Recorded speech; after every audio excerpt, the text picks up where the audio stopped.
Mas é engraçado, né? Eu vim aqui para falar um pouquinho com vocês sobre patriotismo. Falaram que eu tenho 2 ou 3 horas, não é isso, ministro? O ministro já falou que ele vai adiar todos os demais compromissos, então... Estou em casa ou não estou em casa? Está em casa, sua casa. Então, tudo bem. Não, brincadeiras à parte, eu quero falar um pouquinho sobre patriotismo. E a gente olha essa imagem aqui bonita, né? Isso também é uma forma de expressar o seu patriotismo. Quando você chega e vai na Alemanha, ou até mesmo na França, ou em outros países, e percebe que ninguém tem nada que chegue aos pés disso, você fica com orgulho de ser brasileiro. Agora, isso daqui é do Brasil porque está dentro do nosso território nacional, né? Quando você tem a independência do Brasil, alguns fatos nos unem. Voltar para a aula do primeiro grau, né?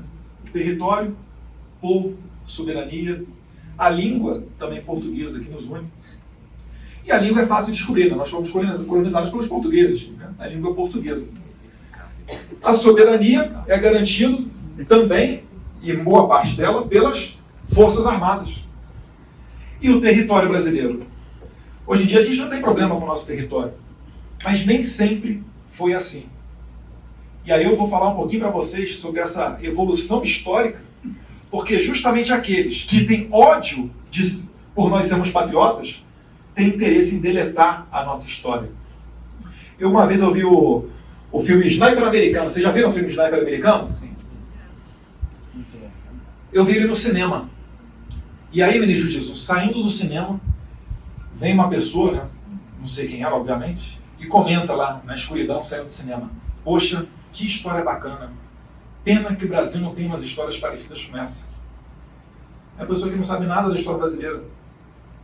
Se nós remontarmos ao primeiro momento em que teve brasilidade no Brasil, o sentimento de pátria, de sermos brasileiros, a gente vai para lá 1649, na Guerra dos Guararapes, a formação do Exército Brasileiro, onde índios, brancos e negros se juntaram e fizeram uma força que, em que pese ser 3 vezes menor do que a força holandesa, conseguiu expulsar os holandeses de lá. A gente está vendo do momento em que, depois da União Ibérica, né, o rei de Portugal, Dom Sebastião, foi lutar na África, faleceu, não deixou herdeiros, então o Filipe da Espanha acabou unificando Portugal e Espanha. 60 anos depois, essa unificação ela acabou, Portugal reivindicou de volta a sua soberania, e quando Portugal voltou a ser soberano, teve que expulsar, né, os holandeses, não só do Brasil, mas também de Angola e de Timor. Vocês provavelmente também já ouviram falar em Timor-Leste. Lá fala-se português, igual aqui. E nesse momento formou-se o Exército Brasileiro. E a primeira vez que se noticiou o sentimento de brasilidade. Indo um pouquinho mais adiante na nossa história, para a questão territorial, que a gente tem a certeza de dizer que isso aqui é Fernando de Noronha, é parte do Brasil, nós temos o avô da diplomacia brasileira, chamado Alexandre de Gusmão. Um cara que a importância dele foi tão notória, que a fundação do Itamaraty, né, o nosso MRE, chama-se Fundag, Fundação Alexandre de Gusmão. Não confundir com Alexandre de Moraes, tá? E o que é Alexandre de Gusmão? O que esse cara fez, poxa? Vocês também devem ter estudado na escola a aulinha de geografia, de história, que tinha lá o Tratado de Tordesilhas. Vocês lembram? Que tinha uma reta assim, daqui para cá é parte de colônia portuguesa, daqui para cá é da coroa espanhola. E aí, você se pergunta, se era uma reta, como é que o território brasileiro é todo recortadinho? É porque esse cara, chamado Alexandre de Gusmão, criou uma teoria, chamada o seguinte: você ocupa, o território que você ocupa, você é o dono. Que em latim, né, o pessoal do direito adora latim, é o uti possidet. E além disso, ele inovou, colocando os acidentes geográficos para marcar a fronteira. Vocês já olharam o mapa da África, como é que é? A África ela foi dividida todinha pelos europeus. Então o pessoal fez uma reta. Americano também, né? Se olhar os estados americanos, Texas, Oklahoma, etc., é tudo uma reta só. E no Brasil não, é tudo recortadinho. Por causa desse cara. Agora você já pode, Seif, impressionar a sua senhora e contar para ela essa historinha. Ela vai achar você muito inteligente. Peixe inteligente. Eu vou chegar em Santa Catarina para falar de você, da Júlia, do Guilherme. Então, o Alexandre de Gusmão inovou, ganhou boa parte do território nacional, porque depois, um pouquinho mais adiante, a gente teria alguns outros problemas. E mais uma vez, sem disparar nenhum tiro, aí sim, não mais o avô, mas o pai da diplomacia brasileira, chamado Barão do Rio Branco, resolveu 3 problemas no Brasil. Um deles, cadê o Giovanni La Rossa? Com os nossos amigos argentinos, que reivindicavam uma parte de Santa Catarina. Se não fosse esse cara chamado Barão do Rio Branco, era para você estar falando espanhol, sabia?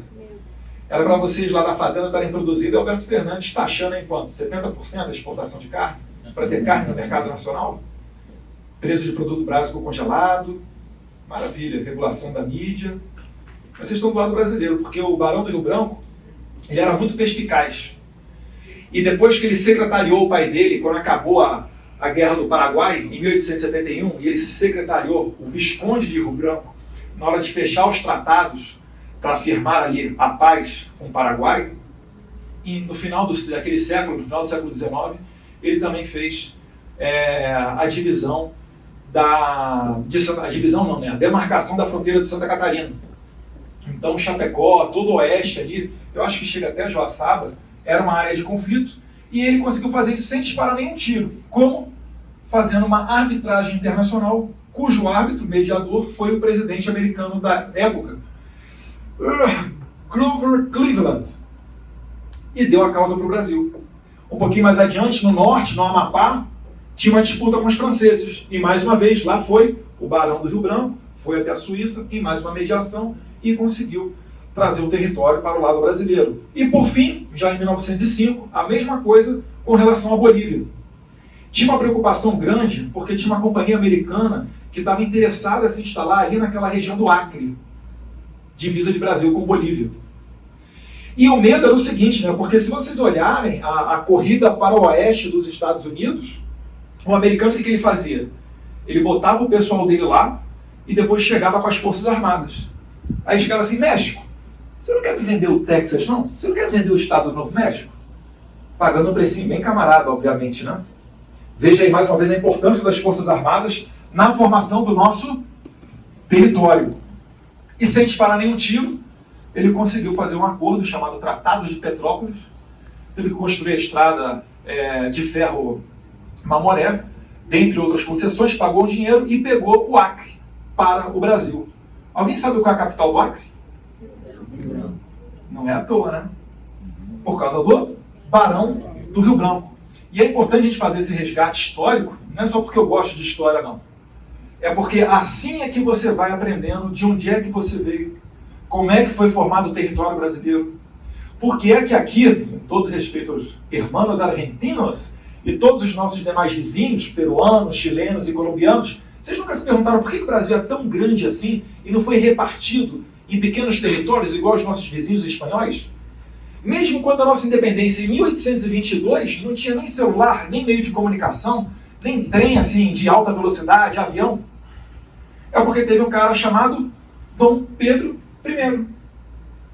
Quando teve o bloqueio continental e em 1808 a família real veio para o Brasil, o rei à época, o Dom João VI, ele investiu 1/3 pelo menos da sua fortuna, não sei se agora foi 1/3 ou 2/3 da sua fortuna, investiu no Brasil, criou a Biblioteca Nacional, Banco do Brasil, criou a Embel para produzir armas para as Forças Armadas e vários outros instrumentos em que aí o brasileiro começou a ter mais sentimento de ser brasileiro ainda.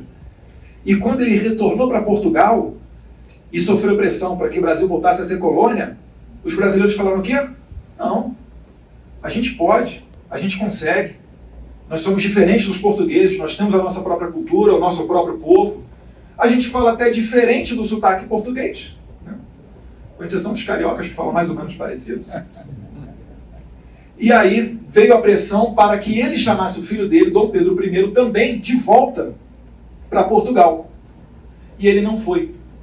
Pressionado por José Bonifácio, que tem o busto dele lá na Câmara dos Deputados, melhor, aconselhado, né?